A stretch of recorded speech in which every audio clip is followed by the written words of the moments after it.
Groupe E, Le Matin et Toast Production présente... Envers et contre tout. Envers et quoi?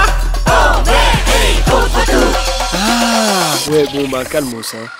Équipage du recyclage, bonjour. La Suisse est souvent citée en exemple pour sa politique écologique, y a pas à dire, notre passion du tri, nos verts pâturages et nos sacs taxés ont de quoi faire rêver.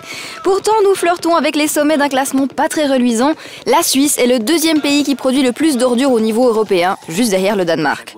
On a beau se la jouer de plus en plus écolo, le nombre de kilos de déchets par habitant a plus que doublé en 30 ans. Le phénomène s'est même particulièrement accéléré ces 5 dernières années, et selon l'Office fédéral de l'environnement, en 2014, pour la première fois, nous avons dépassé les 6 millions de tonnes de déchets.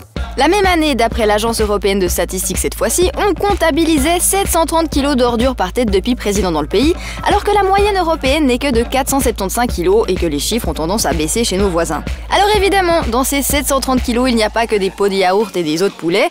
Le poids de déchets par habitant comprend aussi bien les ordures ménagères que celles de l'industrie et des activités artisanales. Mais une des causes identifiables du problème est le suremballage des produits de consommation, comme par exemple des fruits et légumes vendus en barquettes qui sont elles-mêmes emballés dans un film plastique. Autrement dit, du dérivé de pétrole en barre avec une dépense d'énergie grise colossale. Mais il y a quand même du positif à tirer de cette montagne d'ordures. Depuis une quinzaine d'années, les usines d'incinération des ordures ménagères du territoire se sont muées en usines de valorisation de l'énergie thermique des déchets grâce à des exigences légales plutôt coriaces. Et c'est plutôt malin. La chaleur générée par l'incinération des déchets permet de chauffer des habitations. C'est d'ailleurs la raison pour laquelle on crame 3 fois plus de poubelles en hiver qu'en été. Et ça permet aussi de produire de l'énergie et pas qu'un peu. En 2014 toujours, nos déchets et ceux que nous avons apportés ont généré de quoi couvrir 5,1% de la consommation brute d'énergie suisse.